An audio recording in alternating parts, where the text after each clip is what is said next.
Member Telangana public service commission Khadri గారికి మరియు మా అందరికీ స్ఫూర్తి ప్రదాత, ఈరోజు ఏ గ్రూప్ 1 ఆఫీసర్ కావచ్చు, సివిల్ సర్వీస్ ఆఫీసర్ కావచ్చు, గ్రూప్ 2 ఆఫీసర్ కావచ్చు, నాగేశ్వర్ పాఠాలు వినని ఆఫీసర్ అంటూ ఎవరు ఉండరని చెప్పేసి కూడా నేను డాక్టర్ నాగేశ్వర్ గారి యొక్క పాఠాలు విన్న వ్యక్తిగా, విద్యార్థిగా నేను చెప్తున్నాను. జ్ఞాన పిపాసి, నడిచే ఎన్సైక్లోపీడియా ఈరోజు మనందరినీ దిశానిర్దేశం చేయడానికి విచ్చేసినందుకు డాక్టర్ నాగేశ్వర గారు ప్రత్యేకమైనటువంటి కృతజ్ఞతలు. అయితే మనందరం నేను ఇంతకుముందు చెప్పినట్టు అద్భుతమైన తెలివితేటలు ఉండాల్సిన అవసరం లేదు. మామూలు సాధారణ స్థాయి తెలివితేటలు ఉంటే సరిపోతుంది. మనమందరం ఇప్పటికే పరీక్షలు దాటి, అంటే అకాడమిక్ పరీక్షలన్నింటినీ దాటుకొని ఆ సాధారణ తెలివితేటలను నిరూపించుకున్న వాళ్ళని. కానీ ఇప్పుడు మనం ఎదుర్కోబోతున్నటువంటిది విధానం ఏంది? ముఖ్యంగా పోటీ పరీక్షల విధానంలో మన సక్సెస్కు విజయ రహస్యాలు ఏంటి అని కూడా మనం చాలా అర్థం చేసుకోవాలి. అందరూ చదువుతారు, మన కొందరు ఎందుకు సక్సెస్ అవుతారు, కొందరికి ఒక్క జాబ్ మీద జాబ్ ఎందుకు వస్తాయి అన్నదానికి మనం అర్థం చేసుకోవాలంటే, ఇంతకుముందు సార్ చెప్పినట్టు యాంత్రికంగా చదవకుండా మనం ప్రశ్నలు ఏ విధంగా వస్తున్నాయి. ముఖ్యంగా మనం చూడాల్సింది ఏంటంటే ఫస్ట్ సిలబస్ 10 రోజుల కింద విడుదల చేసినటువంటి మీ సిలబస్ మీరందరూ కూడా మీరు గ్రూప్ 2 ఎంతమంది ప్రిపేర్ అవుతున్నారు? చేతులు లేపండి. అందరూ దాదాపు 90-95% గ్రూప్ 2 ప్రిపేర్ అయ్యే వాళ్ళు ఉన్నారు. గ్రూప్ 1 ప్రిపేర్ అయ్యే వాళ్ళు కూడా ఉన్నారు. కాబట్టి మనం చూసుకోవాల్సిన సిలబస్ ఎంతమంది చూశారు? మీరు సిలబస్ అంతా చదివారా? సిలబస్ చదివితే సిలబస్ మొత్తం క్షుణ్ణంగా ఆకలింపు చేసుకుంటే 25% మీరు సక్సెస్ అయినట్టే లెక్క. సిలబస్లో ఉన్నటువంటి కాంటెంట్స్ని బట్టే మీకు క్వశ్చన్స్ వస్తుంటాయి. సిలబస్లో ఏ కాంటెంట్ మిస్ అయినా మీకు ఆ క్వశ్చన్, ఆ పేరాగ్రాఫ్లో ఉన్నటువంటి పేరాగ్రాఫ్ మిస్ అయిందంటే ఆ క్వశ్చన్స్ అన్నీ కూడా మనం మిస్ అవుతాయి. కాబట్టి మొదటి చాప్టర్లో ఉన్నటువంటి జనరల్ స్టడీస్ కావచ్చు, రెండవ చాప్టర్ ఉన్నటువంటి హిస్టరీ, పాలిటీ, సొసైటీ కావచ్చు, రెండవ పేపర్, మూడవ పేపర్ ఎకనామిక్ డెవలప్మెంట్ కావచ్చు, నాలుగో paper Telangana movement and state formation కావచ్చు.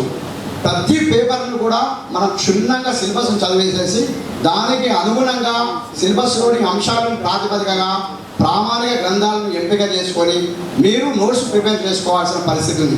కోచింగ్ ఇన్స్టిట్యూట్ల మెటీరియల్ పైననే ఆధారపడితే మాత్రం మీకు ఖచ్చితంగా ఉద్యోగాలు రావు. దయచేసి నేను మరీ చెప్తున్నాను. ఎటువంటి కోచింగ్ లేకుండా ఇక్కడ ఉన్నటువంటి గ్రూప్ 1 ఆఫీసర్లు అందరూ, గ్రూప్ 2 ఆఫీసర్లు కూడా ఎటువంటి కోచింగ్ లేకుండా తీసుకున్న వాళ్ళే చాలామంది ఉన్నారు. కాబట్టి కోచింగ్ ఇన్స్టిట్యూట్ మెటీరియల్ పైన ఆధారపడకుండా మీరు ప్రామాణిక గ్రంథాలు ప్రిపేర్ చేసుకోవాలి.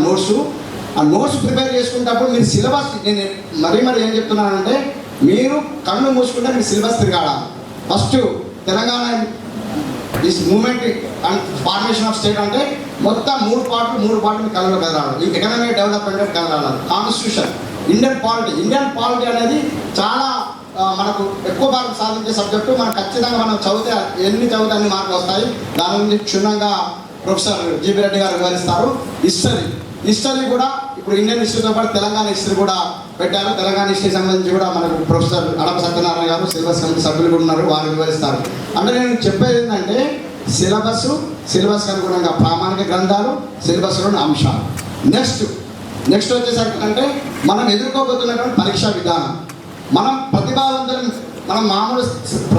కూడా మన మామూలు సాధారణ తెలివితేటలు ఉన్న వాళ్ళని, మనమందరం పరీక్ష రాసి వచ్చిన వాళ్ళని, ఎంతో ఇంటెలిజెంట్ కూడా, ఎంతో మేధావులు కూడా. ఇంతమంది చెప్పినట్టు మన మిత్రులు, మేధావితనం ఇక్కడ పనికిరాదు. ఎంతో మేధావులు కూడా ఇక్కడ చదివేపడే ప్రమాదం ఉంది. ఎందుకంటే పరీక్షా విధానాన్ని మనం ఆకలింపు చేసుకోవాలి. ఎటువంటి పరీక్షా విధానం? మళ్ళీ ఆ పరీక్షా విధానంలో 2 రకాలు. ఇప్పటివరకు మనము దాటుకుంటూ వచ్చిన పరీక్షా విధానం అకాడమిక్ పరీక్షా విధానం. కానీ ఇప్పుడు మనం ఎదుర్కొంటే పరీక్షా విధానం పోటీ పరీక్షా విధానం. పోటీ పరీక్షా విధానంలో మన యొక్క యాటిట్యూడ్ను మార్చుకోవాలి, మన యొక్క పందాన్ని చేంజ్ చేసుకోవాలి. కాబట్టి మన గమ్యం ఏంటి, ఆ గమ్యానికి అనుగుణంగా మనం అనుసరించాల్సిన గమనం ఏంటి, మన లక్ష్యాలు ఏంటి, ఆ లక్షణాలను మనం సంతరించుకోవాల్సినటువంటి లక్షణాలు ఏంటి, వీటిని గమనించుకుంటూ నేనేమంటున్నా అంటే సిలబసే మీ రోడ్ మ్యాప్. ఆ సిలబసే మిమ్మల్ని దరికి చేర్చే ఒక నావ. కాబట్టి ఆ పోటీ పరీక్షా విధానం, అకాడమిక్ పరీక్షా విధానంలో 60% వస్తే ఫస్ట్ క్లాసు, 70% వస్తే డిస్టింక్షన్, వేరేతో కంపారిజన్ ఉంది. కానీ పోటీ పరీక్ష విధానమే అదొక కాంపిటేటివ్ ఎగ్జామ్, అదొక పోటీ. ఇతరులతో మనకు పోటీ.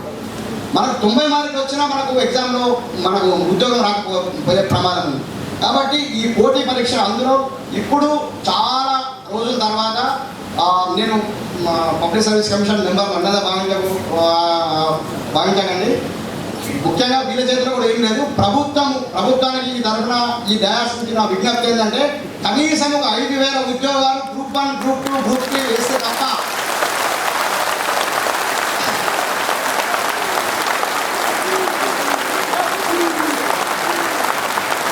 5,000 ఉద్యోగాలు వేస్తే తప్ప మనం జస్టిఫికేషన్ చేసిన వాళ్ళం కామని చెప్పేసి సందర్భం కోరుకుంటూ గ్రూప్ 1, గ్రూప్ 2, గ్రూప్ 3కి సంబంధించి ప్రభుత్వానికి అతి త్వరలో గ్రూప్ 1 ఆఫీస్ అసోసియేషన్ తరఫున ప్రభుత్వానికి రాబోయే రోజుల్లో చీఫ్ సెక్రటరీ కావచ్చు, అవసరం ముఖ్యమంత్రి గారిని కూడా మేము విజ్ఞాపన ఏంటంటే ఖాళీలన్నింటినీ డైరెక్ట్ రిక్రూట్మెంట్కి రావాల్సినటువంటి ఖాళీలన్నింటినీ సుప్రీంకోర్టు జడ్జిమెంట్ ఇప్పటికే చాలాసార్లు స్పష్టంగా చెప్పింది. డైరెక్ట్ రిక్రూట్మెంట్ కోటా ఏడాది భర్తీ చేయాలని. గత 5 సంవత్సరాల నుంచి గ్రూప్ 1 నోటిఫికేషన్ లేదు, గత 3-4 సంవత్సరాల నుంచి గ్రూప్ 2 నోటిఫికేషన్ లేదు. కాబట్టి అన్నీ కలిపి దాదాపు 5,000 పోస్టులను భర్తీ చేయాలని సందర్భంగా నేను కోరుకుంటూ, ముఖ్యంగా రెండవది ఏంటంటే ఆ పోటీ పరీక్ష విధానంలో మనం చదవాల్సినటువంటి అంశాలు. పరీక్ష విధానంలో అకాడమిక్ పోటీలో మళ్ళీ ఏంటి, డిస్క్రిప్టివా ఆబ్జెక్టివా? ఓకే, పోటీ పరీక్షకు వచ్చేసాం. మనం రాసేది ఎగ్జామ్ ఇది జిఆర్ఏ, టోఫెలా, ఐఐటియా, లేకపోతే గ్రూప్ 1, గ్రూప్ 2. గ్రూప్ 1లో ప్రిలిమ్స్ మళ్ళీ ఆబ్జెక్టివ్ ఉంటుంది, మన మెయిన్స్ డిస్క్రిప్టివ్ ఉంటుంది. గ్రూప్ 2లో ఆబ్జెక్టివ్ ఉంటుంది. అంటే అసలు చాలామంది అనుకుంటారు అసలు డిస్క్రిప్టివ్ ప్రిపేర్ అయిన వాళ్ళు చాలా మేధావులు అనుకుంటారు. నాకు అడిగితే ఆబ్జెక్టివ్ టైప్ ప్రిపేర్ అయిన వాళ్ళు చాలా మేధావులు. గ్రూప్ 2 డిస్క్రిప్టివ్ అంటే ఒక కాంటెంట్ ప్రిపేర్ అయ్యి ఆ కాంటెంట్ ఏ విధంగా రాసినా ఓవరాల్గా మనం మార్క్స్ పడతాయి. కానీ ఇది ప్రతి సెంటెన్స్ ఒక బిట్టు, ప్రతి అంశం ఒక బిట్టు. ఏ బిట్ వస్తుందో తెలియదు, ఏమొస్తుందో తెలియదు. కాబట్టి ప్రతి అంశాన్ని కూడా మనం కూలంకుషంగా చదవాలి. దానికి మనం ఖచ్చితంగా సినాప్సిస్ ప్రిపేర్ చేసుకోవాలి. చాప్టర్ వైజ్గా మన దగ్గర ఎప్పుడు ఒక రెడీమేడ్గా ఒక బుక్లెట్ లాగా ఎప్పుడు బుక్లెట్ ఉండాలి. మనం ప్రిపేర్ అయ్యేటప్పుడు జస్ట్ మేము అంటే యాక్చువల్గా గ్రూప్ 1 ఆఫీస్ అసోసియేషన్ ద్వారా మేము ఆల్రెడీ ఈ సిలబస్ తెలుగులో అంటే ఇంగ్లీష్ మరియు తెలుగులో సిలబస్ కూడా మేము ఆల్రెడీ బుక్స్ మీకు ఇద్దామని అనుకున్నాము. కానీ పరిస్థితుల వల్ల మేము అంటే ఇచ్చే ప్రయత్నం చేస్తాము. దాదాపు మేము 3,000 బుక్స్ మేము ప్రింట్ చేయడం జరిగింది, ఉచితంగా అందరికి ఇవ్వడం జరుగుతుంది. కాబట్టి నేనేమంటున్నానంటే నరాన రోమాన సాధించాలన్న తపన మీలో ఉండాలి. ఆ సాధించాలన్న తపన ఉండే క్రమంలో మనలో నిరాశ ఎదురవుతుంది, నిస్పృహ ఎదురవుతుంది. ఆ బలహీనతలను మనకున్న బలాల ద్వారా అధిగమించాలి. సాధించాలన్న తపన ఎంత బలంగా ఉండాలంటే ఒకసారి నిరాశ కూడా నిస్పృహ ఎంత వస్తుందంటే మనం ప్రపంచమంతా నిశ్శబ్దంగా నిద్రపోయే సమయంలో మనం తిప్పే పేజీల చప్పుళ్ళే రేపు మనం విజయం సాధించిన తర్వాత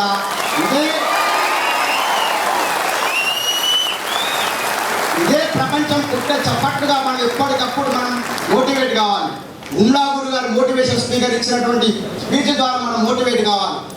మనకే మోటివేట్ కావాలి. ఈ గ్రూప్స్ ఎవరు సాధిస్తారంటే ఎవరైతే మోటివేట్ కాకుండా ఉంటారో వాళ్ళే సాధిస్తారు. ఎందుకంటే పంచవర్ష ప్రణాళిక లాంటి నోటిఫికేషన్ ఎప్పుడు వస్తుందో తెలియదు, వస్తుందో రాదో తెలియదు, వచ్చిన తర్వాత ఎగ్జామ్ ఉంటుందో లేదో తెలియదు, పోస్టులు ఎన్ని ఉంటాయో తెలియదు. ఇటువంటి ఒక ప్రతిభావంతుడైనటువంటి విద్యార్థి తను 5 సంవత్సరాల ఉస్మానియా యూనివర్సిటీ కాలంలో 5 సంవత్సరాల కాలంలో నోటిఫికేషన్ లేకుండానే, నోటిఫికేషన్ ఎదుర్కోకుండానే యూనివర్సిటీ నుంచి నిష్క్రమించే ఒక దౌర్భాగ్యమైనటువంటి స్థితి మనకు ఇప్పటివరకు ఎదుర్కొన్నాము. ఇప్పుడు దయచేసి నాకు తెలిసి వార్షికంగా క్యాలెండర్ కూడా తెలంగాణ పబ్లిక్ సర్వీస్ కమిషన్ కూడా ప్రకటిస్తుందని చెప్పి మేము ఆశాభావం వ్యక్తం చేస్తున్నాము.